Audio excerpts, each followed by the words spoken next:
Hi everyone, welcome back to our online lecture class for PAD270 Malaysian Politics. So we have come to week 14, which is the last week of your semester for this year. Okay. So for today we are going to look at the last topic, which is Islam in Malaysian politics. Without wasting too much time of yours, let us start our lesson now. Alright class, let us start our lesson now. So chapter 7, Islam in Malaysian Politics. So this chapter will be a very short one, Okay, as usual, firstly, let's take a look at the syllabus content, okay. So 7.1, Islam and Politics, Historical Perspective. So 7.1.1, Historical Perspective on the application of the Islamic law in the Malay Archipelago.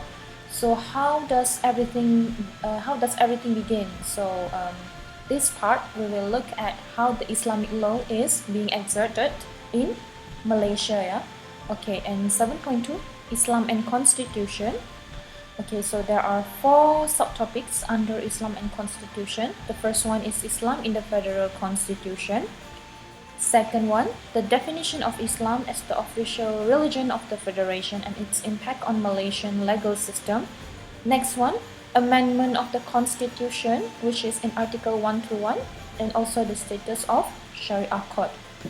Last but not least, 7.3, Islam and Plural Society, in which we will be looking at four parts here. The first part is the conservative Islam. Second part is pragmatic Islam. Third part is Islam Hadari, and next one is moderate Islam. Okay, so all of these 4 parts are already being presented by your friends. So if you want to know more about the elaboration of each part, you can ask your friend to provide them the assignment for you as revision notes.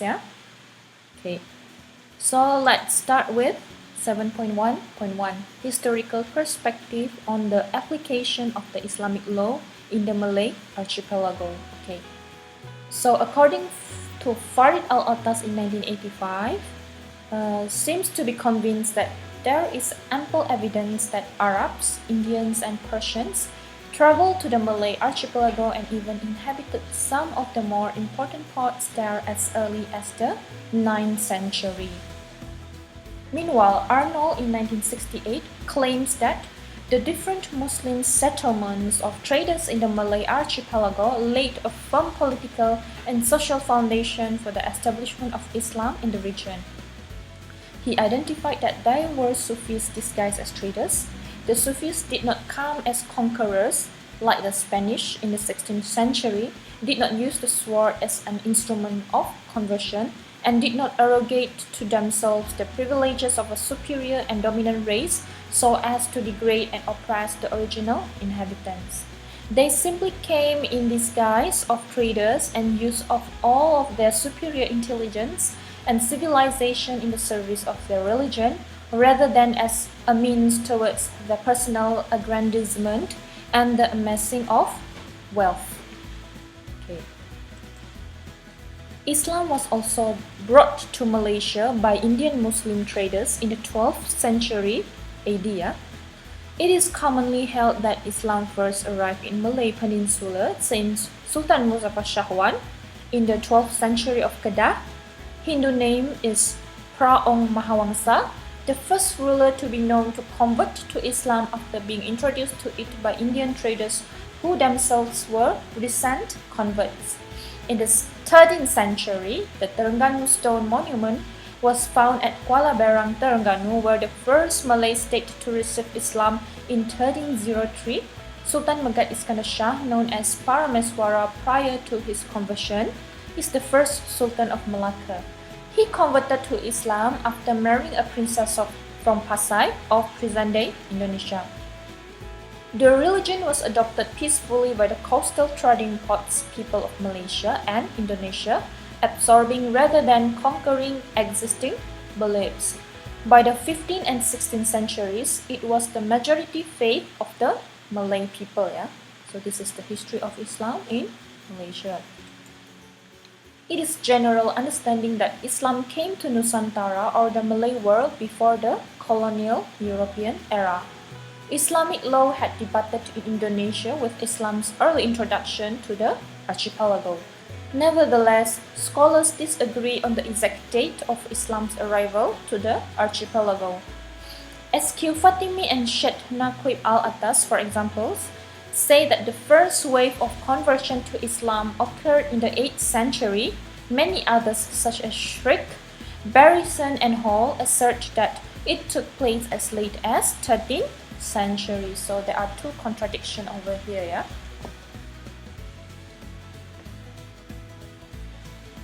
Next one, we move on to Adat law. This is before the Syariah law, yeah. In pre-Islamic history, the main source of law was Adat law, or the rules, customs, usage, and practices developed and applied rooted on the basis of social consensus. Yeah? The coming of Islam to Nusantara, the Malay Peninsula, and Indonesian archipelago with its new legal norms did, of course, bring about a new discourse on law. Large-scale conversion to Islam by the people of Nusantara in turn influenced and modified the practice of Adat law. J.N.D. Anderson's statement on the relationship between Islamic law and Adat law in Indonesia and Malaysia is perhaps the best example of those who would neglect this phenomenon. Anderson states that another fertile source of conflict is between customary law and divine law, as exemplified, for instance, in those Muslim communities, whether in Africa, Malaya in Malaysia, or Indonesia.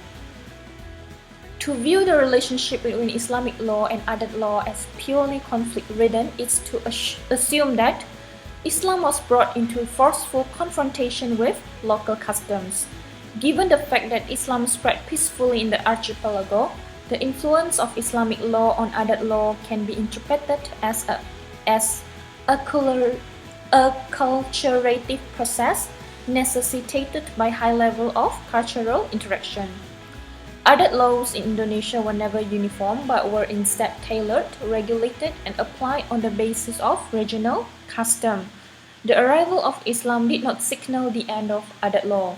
In Minangkabau, for instance, Adat law remained strong until the 19th century. Furthermore, Islamic law and Adat functioned as twin legal pillars, which came to exert a mutual influence. Islam's rapid spread through the efforts of traders, ulama and Sufis to the Nusantara region facilitated the introduction of the Syariah as a legal canon to many of the kingdoms of Nusantara. In Malaysia, there are two main branches of Adat law which are still practiced up to now. Adat Pepateh, Pepateh legal system, and Adat Temenggong or Temenggong legal system. The Pepateh legal system is considered the first Malay Adat law and follows exogamy, derived from a matrilineal structure which originates from the tribal laws applied in Minangkabau, transformed into the Malay Peninsula by the first Minangkabau immigrants in 16th century.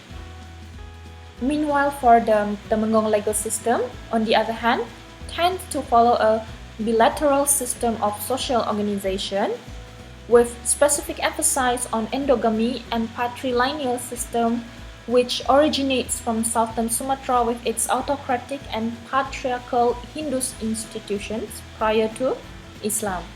These two Adat laws were characterized by their oral narrative form.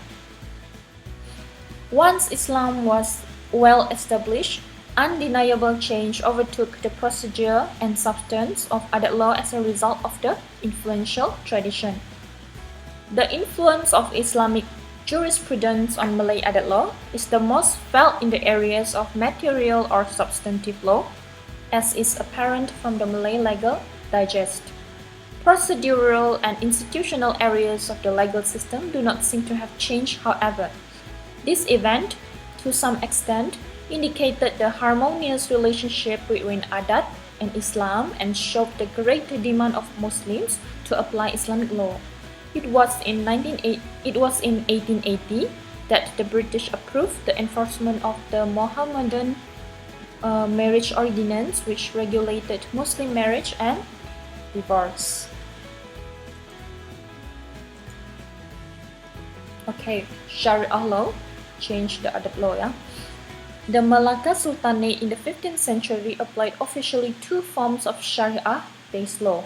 The first one, Malacca Digest or Hukum Kanun Malacca, and the second one, the Maritime Laws of Malacca or Undang-Undang Laut Malacca. So the Malacca Digest embodied all matters of criminal and civil law, family law, the legal power of the ruler, rules relating to proper conduct, particularly with regard to sexual matters, laws regarding slavery and penalties for all offenses. And then the second one, the maritime laws, consisted entirely of rules, regulations, procedures, and codes of conduct to be used at sea, obeyed and respected by both Muslims and also non-Muslims. Yeah. Okay, let's move on to the next one, which is 7.2, Islam and Constitution. So 7.2.1, Islam in the Federal Constitution. So according to Article 3, Clause 1 of the Malaysian Constitution, states that Islam shall be the religion of the Federation, but other religions may be practiced in peace and harmony in the country. Yeah? So this is based on Article 3, Clause 1, stated that Islam is the official religion of the Federation. Have to remember this number of article. Yeah? Article 3, Clause 1. And then the next one, the definition of Islam as the official religion of the Federation and its impact on Malaysian legal system. So Islam is the religion of the Federation. The federal judiciary understood the clause to carry ceremonial and symbolic meaning only. However, recent years have seen increasing litigation around the meaning and intent of the clause. Recent federal court decisions introduce a far more robust meaning, which practically elevates Islamic law as the new grand norm in the Malaysian legal system.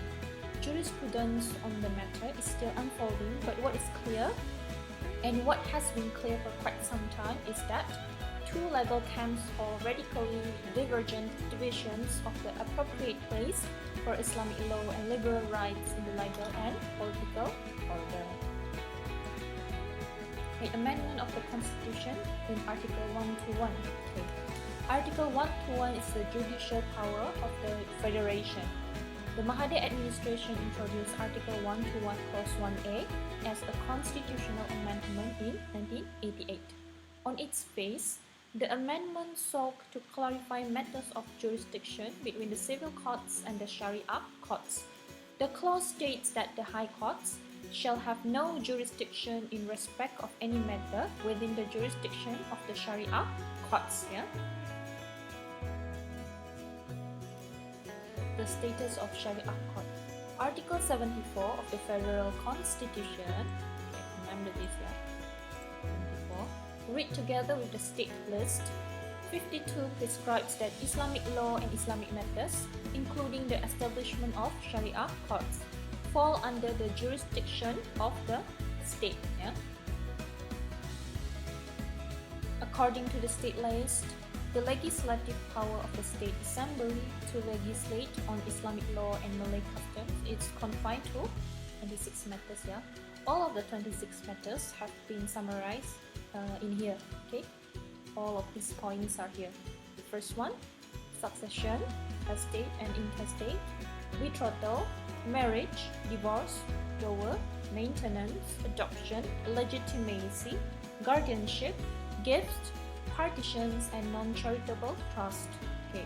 Second one, wakafs and the definition and regulation of charitable and religious trust, the appointment of trustees and the incorporation of persons in respect of Islamic religious and charitable endowments, institutions, trust, charities, and charitable institutions operating wholly within the state.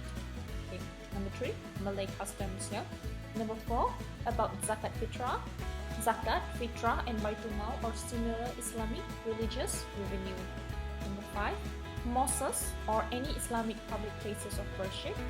Number 6, creation and punishment of offences by persons professing the religion of Islam against precepts of the religion. And last but not least, constitution, organization, and procedure of the Sharia courts. Alright, we have come to the last subtopic of this chapter, Islam and Plural Society. Okay, the first one is Conservative Islam, second one is Pragmatic Islam, third one Islam Hadari, and also Moderate Islam. Yeah. Let's take a look at the first one, which is Conservative Islam. Okay, what is the meaning of conservative? So conservative is defined as not usually liking or trusting change, especially sudden change. This is according to Cambridge definition. Yeah. Malaysia used to be known as moderate Muslim country by the Western world before the 1980s. Yeah. Starting 1980s, a new trend of Islamic revivalism was observed, represented by the Dakwah Islamic propagation movement, which advocated for a stricter, more rigorous control over haram or forbidden and halal permitted food, the adherence to Islamic dressing, lesser social interaction between members of the opposite sex. There has been a significant increase in the number of Malaysian Muslims who are now influenced by the Puritan Salafi Islam. More dominant influence of Islam on policy making, religious institutions such as Department of Islamic Development, or known as Jakim, state religious bureaucracies, and religious officials such as the state muftis are often consulted over issues that are related to Islam. The increase in support for the promulgation of an Islamic state and the implementation of Islamic laws in Malaysia. The increased religio-political influence of Islamist civil society and pressure groups.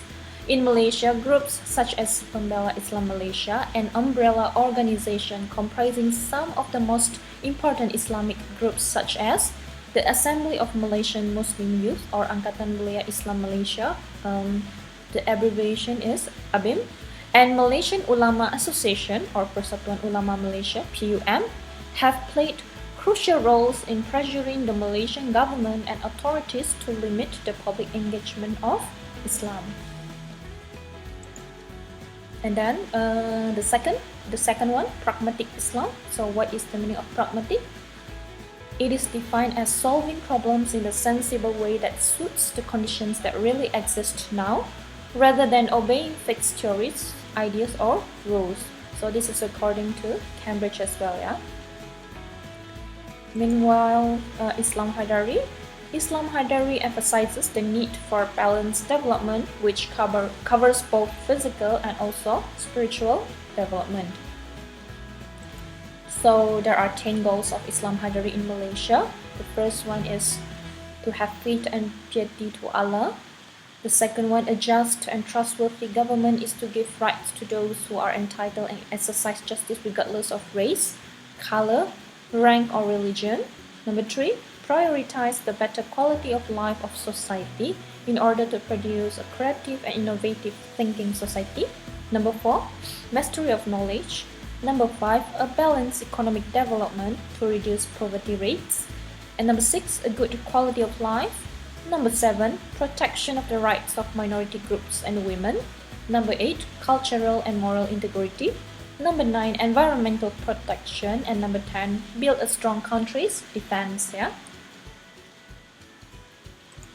Okay, the last one, moderate Islam.